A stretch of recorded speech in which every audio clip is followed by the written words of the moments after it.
Avant d'entamer l'analyse du chapitre 2 du dernier jour d'un condamné, rappelons tout d'abord que cette œuvre appartient au genre roman à thèse. Pourquoi roman à thèse? Tout simplement parce que dans cette œuvre, Victor Hugo défend une thèse, à savoir l'abolition de la peine de mort. Cela dit que le type du texte dominant dans ce roman à thèse est bien entendu le type argumentatif.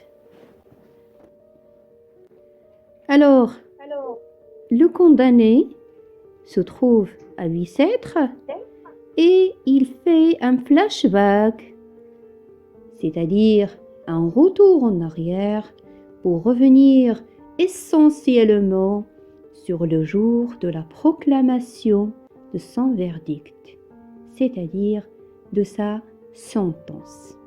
Il précise aussi que le traitement de son procès a duré 3 jours.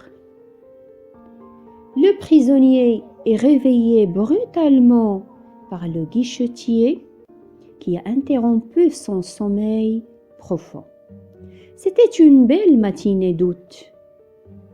Par la suite, il va être guidé vers la salle des assises, là où son avocat va l'informer que sa sentence ne sera que les travaux forcés à perpétuité.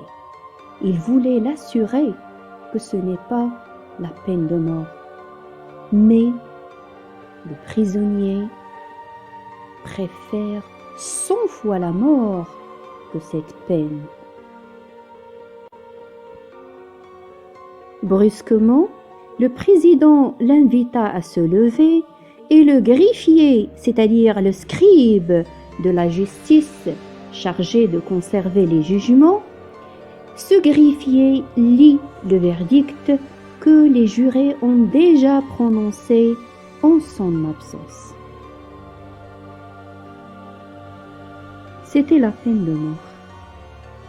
Alors, le condamné, pris par la peur, la terreur, sa conscience est troublée et incapable de prendre conscience de la réalité qui l'entoure. Il s'appuyait sur le mur pour ne pas tomber. C'est un moment difficile pour lui. Mais l'avocat, quand même, il tente d'atténuer ce verdict. Il essaye de l'atténuer jusqu'aux travaux forcés à perpétuité. Mais, comme on a déjà dit, le condamné refuse cette peine qui consiste aux travaux forcés à perpétuité.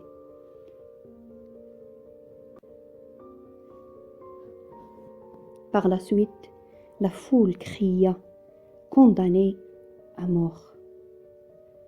Il s'agit d'un changement brusque de la situation du prisonnier. Toute sa vie dépend de ce verdict, de ce moment critique.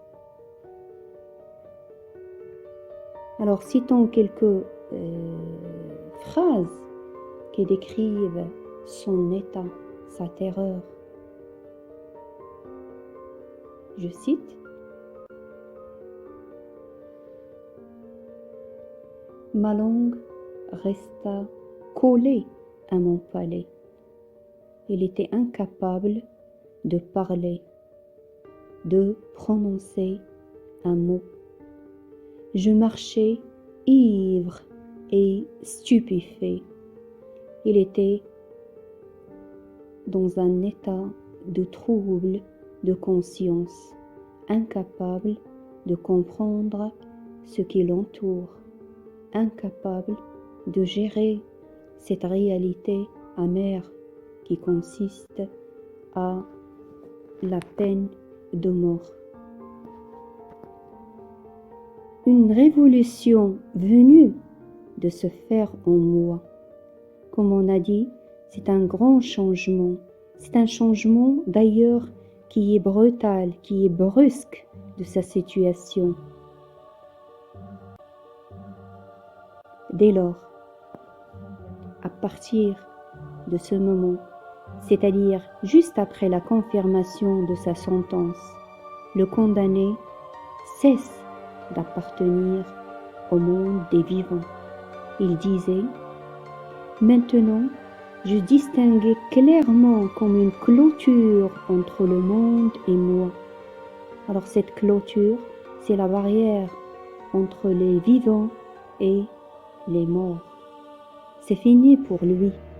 C'est fini. Il va se compter désormais parmi les morts. Finalement, et sous les cris des passagers, une sale voiture noire l'a transféré à la prison de Bicêtre. Voilà pour le chapitre 2. Merci pour votre attention et à la prochaine.